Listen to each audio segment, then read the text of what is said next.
창세기 백문백답 87번째 시간, 창조에 대한 다양한 해석 21번째, 그리스도론 9번째, 114가지 예언과 성취. 여러분의 구독, 좋아요, 알림, 댓글은 큰 힘이 됩니다. 안녕하세요, 김홍석입니다. 오늘은 그리스도에 대한 구약의 114군데 예언 말씀 가운데 81번째부터 90번째까지 살펴보겠습니다. 여러분 고생이 많으십니다. 지금 114군데까지 가는데 한 번에 10번씩 가다 보니까 꽤 시간이 걸리죠. 예레미야 30장 9절 말씀입니다. 그들은 그들의 하나님 여호와를 섬기며 내가 그들을 위하여 세울 그들의 왕 다윗을 섬기리라. 이 말에서 굉장히 재밌습니다. 이 예레미야서 연대가 주전 이제 626년에서 586년 이후 포로기까지 요 정도의 시대거든요. 자, 여기서 그들의 왕 다윗은요, 장차 오실 그리스도를 의미하고 있어요. 왜냐하면 예레미야 당시에 이새의 아들 다윗이 죽은 지 약 350년이 지난 때거든요. 그런데 뭐라 그러시냐 하면, 그들은 그들의 하나님 여호와를 섬기며 내가 그들을 위하여 세울 그들의 왕 다윗을 섬기리라. 이렇게 예언의 말씀으로 주신다는 말씀이죠. 에스겔 34장에서도 장차 오실 그리스도를 다윗이라고 이렇게 말씀을 하세요. 이것이 하나님께서 우리에게 주신 말씀이고요. 하나님의 언어, 하나님의 표현 방식이라고 생각하면 좋겠죠. 우리의 어떤 사고를 가지고 이렇게 맞다 틀렸다 이렇게 집중하면 안 돼요. 요한복음은 이렇게 말씀하죠. 빌라도가 이르되 그러면 내가 왕이 아니냐. 예수께서 대답하시되 내 말과 같이 내가 왕이니라 이렇게 말씀하세요. 계시록에 보면 그죠. 또 충성된 정인으로 죽은 자들 가운데서 먼저 나시고 땅의 임금들이 머리가 되신 예수 그리스도 이렇게 말씀하시잖아요. 자, 그리스도의 초림 때도 왕으로 오셨죠 이미 그죠. 또 이 시대에도 우리에게는 만왕의 왕이신 예수 그리스도이십니다. 그런데 십자가상의 죄명도 유대인의 왕이라고 했죠. 지금도 우리를 다스리고 계시고요. 그런데 재림 때에는 온 천하를 다스리시는 만왕의 왕으로서 이 땅에 물리적으로 오실 것이고요. 만민이 그것을 보게 된다는 겁니다. 그래서 완전한 성취는 바로 그리스도의 재림 때까지 이어집니다. 예레미야서 31장 15절 말씀, 여호와께서 이와 같이 말씀하시니라. 라마에서 슬퍼하며 통곡하는 소리가 들리니 라헬이 그 자식 때문에 애곡하는 것이라. 그가 자식이 없어져서 위로받기를 거절하는도다. 이 말씀도요, 사실은 신약 성경이 우리에게 해석해 주시지 않았으면 이걸 어떤 사건의 예언에 대한 말씀인지 이해하기가 굉장히 힘들 뻔했어요. 예레미야서는 유아 대학살이 있을 것이라고 우리에게 예언해 주셨거든요. 마태복음 이에 선지자 예레미야를 통하여 말씀하신 바 라마에서 슬퍼하며 크게 통곡하는 소리가 들리니 라헬이 그 자식을 위하여 애곡하는 것이라. 그가 자식이 없으므로 위로받기를 거절하였도다 함이 이루어졌다라고 우리에게 해석해 주고 있습니다. 이 말씀은 그저 주전 600년경 예레미야서의 유아 대학설 이 예언의 말씀이 그리스도의 탄생으로 성취되었음을 기록해서 성경과 그리스도를 증거하고 있습니다. 헤롯이 그죠? 2살 이하 다 죽이라 그러잖아요. 예수님께서 오셨을 때. 그 다음에 예레미야 30장 22절 말씀에 반역한 딸아 내가 어디 때까지 방황하게나 여호와가 새 일을 세상에 창조하였느니 곧 여자가 남자를 둘러싸리라. 이 말씀도 참 어렵죠. 이것도 예언의 말씀은요 신약에 와서 우리는 이해할 수 있게 되는 예언 말씀 가운데 하나입니다. 이 말씀은 성령으로 잉태되심을 우리에게 말씀하신 것이라는 거죠. 여자가 남자를 둘러싸리라. 여자가 남자가 둘러싸리라. 여자는 누구겠습니까? 성모 마리아를 의미한다는 것을 우리는 신약 시대를 통해서야 알 수 있게 된 겁니다. 주전 600년 예레미야는 장차 그리스도께서 성령으로 잉태되어 여자에게서 나실 것을 예언한 말씀이라는 겁니다. 예레미야가 이 말씀을 받고 전했을 때 아마 정작 본인은 정확한 의미를 알고 있을까요? 많은 선지자들은 본인이 전하는 말씀이 하나님의 말씀을 대언한 것이기 때문에 이게 무슨 말씀인지 정확하게 이해하지 못했을 가능성이 굉장히 높죠. 특히 다니엘서에 보면 자기가 그걸 이해를 못해서 막 안타까워하잖아요. 그럼 다시 가브리엘이 와서 풀어주기도 하고 이런 모습을 우리에게 보여주십니다. 마태복음 1장 20절 말씀.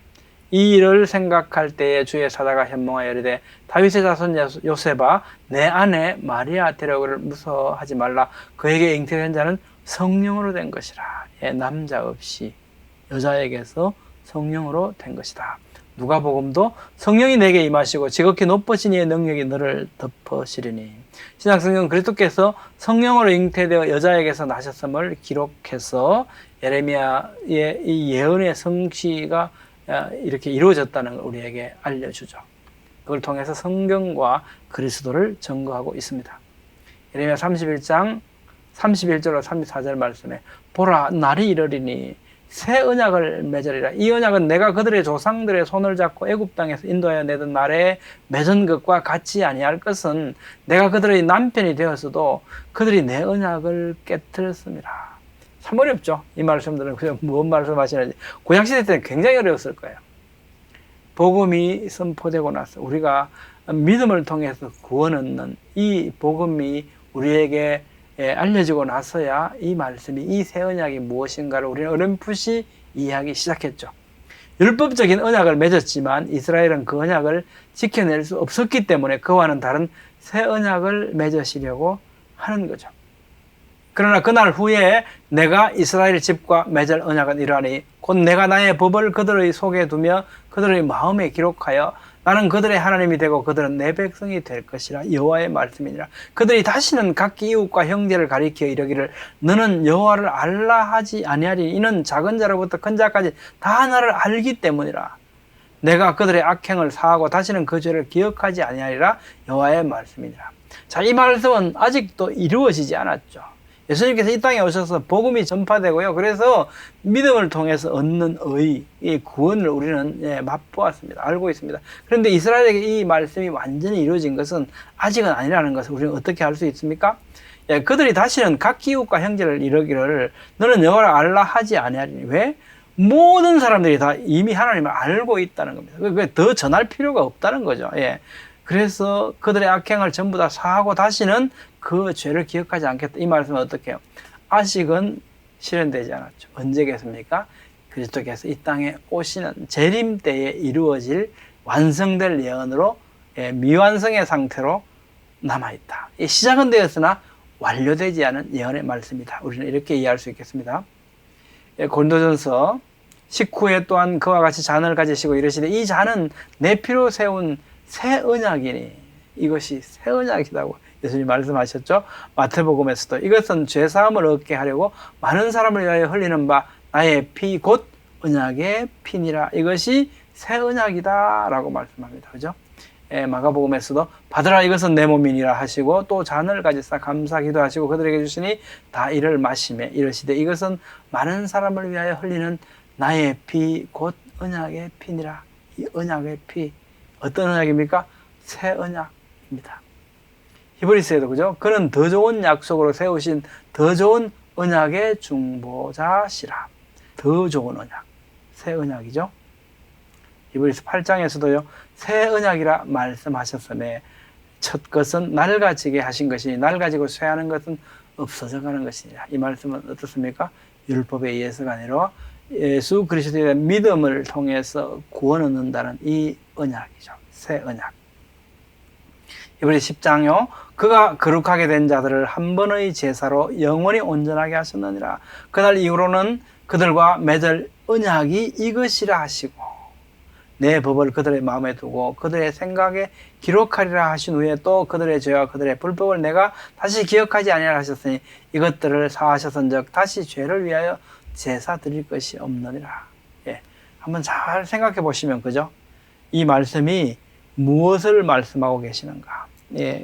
예레미야를 통해서 주신 그 새 언약이 예수님께서 이 땅에 오심으로써 이루어졌다. 그리고 다시는 제사 드릴 것이 없다. 매년 드리던 그 제사가 이제는 달라졌죠. 히브리서 12장 24절 새 언약의 중보자이신 예수와 및 아벨의 피로부터 더 나은 것을 말하는 뿌린 피니라. 히브리서 13장 20절 말씀. 영원한 언약의 피. 신약 성경은 율법의 행위로서가 아니라 믿음으로 구원 얻는 새 언약이 그리스도의 초림으로 성취됨을 기록해서 성경과 그리스도를 증거하고 있고요. 이스라엘에 약속하신 이 새 언약의 완전한 성취는 그리스도의 재림 때에 성취될 것으로 남아 있습니다. 예레미야 33장 15절 17절. 그날 그때 내가 다윗에게서 한 공의로운 가지가 나게 하리니 여호와께서 이와 같이 말씀하시니라. 이스라엘 집의 왕위에 앉을 사람이 다윗에게서 영원히 끊어지지 아니할 것이며, 그리스도께서 오시면 영적인 집이 세워질 것임을 예언해 주셨습니다. 요한복음 이렇게 말씀하죠. 너희가 이 성전을 헐라 내가 사흘 동안에 일으키리라. 그러시면서 어떻게 예수님께서 이렇게 말씀하셨다는 거죠. 예수는 성전된 자기 육체를 가리켜 말씀하신 것이더라. 예수님께서는 스스로를 성전이다 라고 말씀하셨죠. 영적인 집이다 하는 거죠. 에베소서는 이렇게 말씀합니다. 너희는 사도들과 선자들의 터 위에 세우심을 입으신 자라.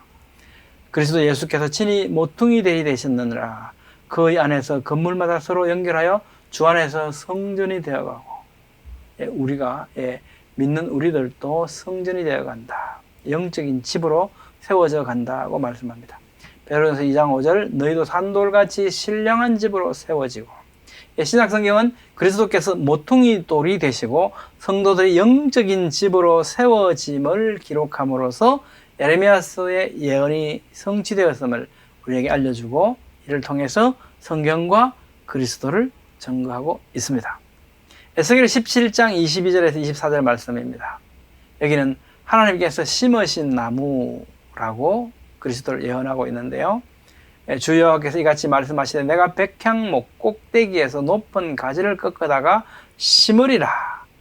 내가 그 높은 세 가지 끝에서 연한 가지를 꺾어 높고 우뚝 솟은 산에 심되 이스라엘 높은 산에 심으리니 그 가지가 무성하고 열매를 맺어서 아름다운 백향목이 될 것이요 들의 모든 나무가 나 여호와는 높은 나무를 낮추고 낮은 나무를 높이며 푸른 나무를 말리고 마른 나무를 무성하게 하는 줄 알리라. 나 여호와는 말하고 이루느니라. 이 예언의 말씀도 어렵죠. 마태복음은 이렇게 말씀합니다. 또 비유를 들어 이르시되 천국은 마치 사람이 자기 밭에 갖다 심은 겨자씨 하나 같으니 이는 모든 씨보다 작은 것이로되 자란 후에는 풀보다 커서 나무가 되매 공중에 새들이 와서 그 가지에 깃들이느니라.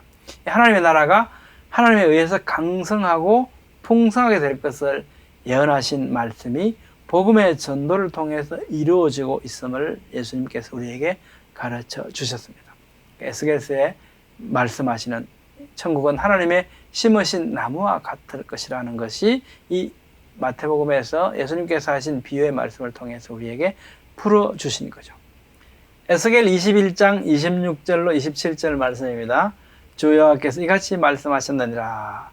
낮은 자를 높이고 높인 자를 낮출 것이니라. 누가복음 1장 52절에서요. 예수님을 잉태한 마리아가 요한을 잉태한 엘리사벳을 방문했을 때 성령의 충만함으로 말하는 엘리사벳의 말에 이어서 마리아가 성령의 감동으로 이 노래하는 거거든요. 찬송하는 거거든요. 그 내용 중에 이런 말씀이 나옵니다. 비천한 자를 높이셨고. 엘리사벳을 통한 성령님의 선포하심과 같이 초림으로부터 시작되어서 재림 때의 이 말씀은 완전히 성취될 것입니다. 모든 비천한 자들이 높아졌습니까? 아직 아니죠. 이것이 시작되었습니다. 에스겔 34장 23절로 24절. 내가 한 목자를 그들 위에 세워 먹이게 하리니 그는 내 종 다윗이라. 요한복음은 이렇게 말씀하죠. 예수님께서 뭐라고 말씀하셨냐면 나는 선한 목자라. 선한 목자는 양들을 위하여 목숨을 버리거니와. 신약성경은 예수님께서 직접 에스겔 32장 23절의 말씀과 같이 선한 목자로 오셨음을 밝히셨다고 기록해 줌으로써 예언의 성취를 우리에게 알려주고 있습니다. 다니엘 2장 34절로 35절 말씀입니다.